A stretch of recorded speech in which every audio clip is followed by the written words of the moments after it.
Have you ever saved money so carefully that you started skipping meals, skipping small joys, skipping life itself, and still felt that one bad day could take everything away? There is a saying, never save money. It does not mean waste money or live without care. It means money should help you live, not make you afraid to touch it. Saving is important, but money must have a purpose. In a small town where electricity went off again and again, there lived a man named Ethan. He worked nights as a security guard at a warehouse far from the busy streets. Ethan was a simple, quiet man. He did his job honestly and never caused trouble. When he came home in the morning, his body was tired and his eyes were heavy.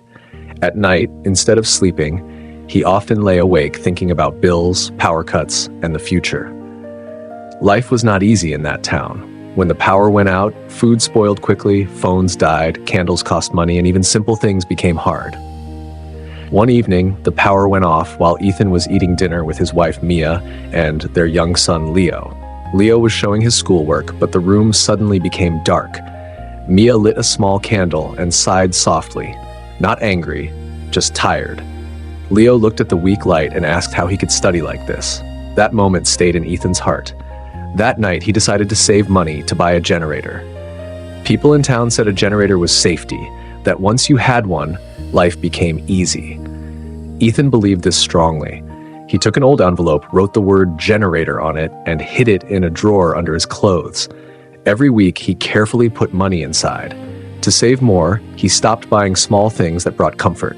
He stopped drinking hot tea, stopped buying fruit, and did not buy new shoes even when his old ones were broken. Each time he felt pain, he told himself it was for the future. At first, the envelope felt good. It felt heavy and full, and Ethan believed he was becoming safe. But life did not stop. One night, Leo became very sick with a high fever. They rushed him to the clinic, but the doctor asked for money first.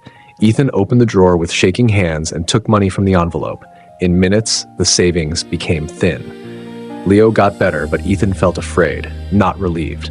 Soon after, the house rent increased a little, just enough to hurt. Then at work, Ethan was told his shoes were unsafe and he must buy new ones. The envelope became empty again. Ethan worked more hours, slept less, and became quieter and more tired. He started forgetting things, speaking less at home, and feeling angry inside without knowing why. He heard people say that saving money makes you safe, but his own life showed something different. The more he saved, the more scared he felt of losing it. One dark night, when the whole town lost power, Ethan stepped outside and saw a bright light in a neighbor's house across the road. It was Mrs. Carter, an old woman who sold snacks near the school. Her house was calm and bright while the rest of the street was dark. Ethan walked over and asked her how she still had light. She smiled and showed him a rechargeable lantern. She said she charged it when power was on and rented it to others when power was off. It helped her earn money and feel safe. Hearing this, something changed inside Ethan's mind. For the first time, he saw that money hidden in a drawer stayed silent, but money used wisely could speak and return.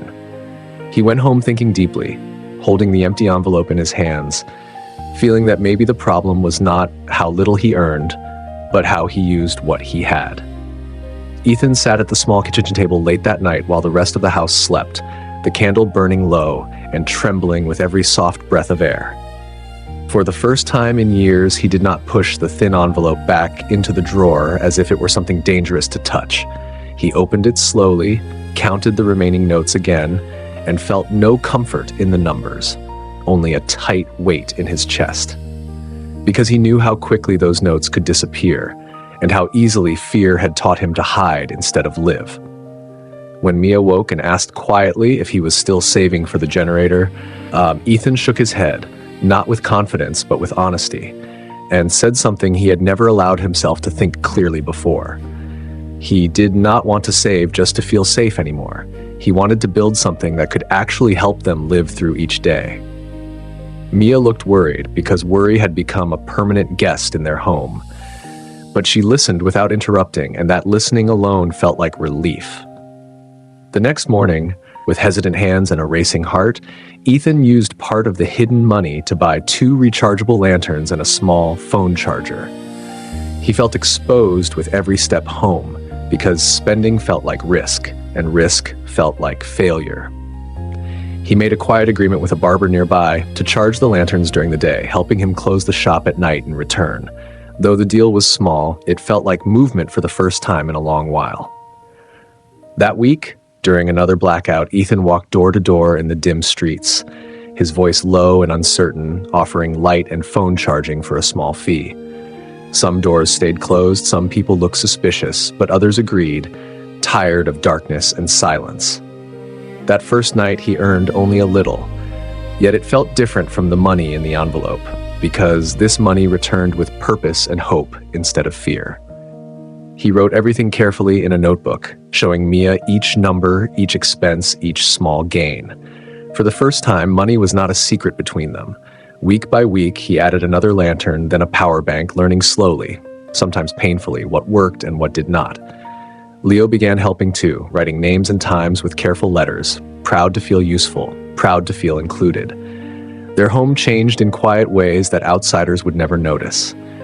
Meals were calmer, voices were softer, and the rush to beat darkness faded. Neighbors knocked with respect instead of pity, asking if Ethan had light available. Even though some nights were tiring, Ethan felt stronger because effort now brought something back.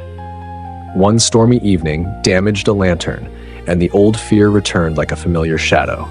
But this time, Ethan did not freeze or hide. He used earned money to repair it, set simple rules, learned from the loss, and moved forward. Months later, he bought a small solar panel, modest and imperfect, but enough to keep their tools alive. When sunlight first touched it, Ethan felt a calm he had not known for years. That night, when the power failed again, their house stayed bright, steady, and warm. Leo asked if this meant they were finally safe. Ethan answered gently that safety was not about hiding anymore. It was about building something that could stand again tomorrow. He flattened the old envelope and placed it inside the notebook as a reminder of who he had been, not who he wanted to remain. When people praised him for saving, Ethan smiled quietly and said he learned that saving alone cannot protect a life, but using what you have with care, courage, and purpose can slowly turn fear into light.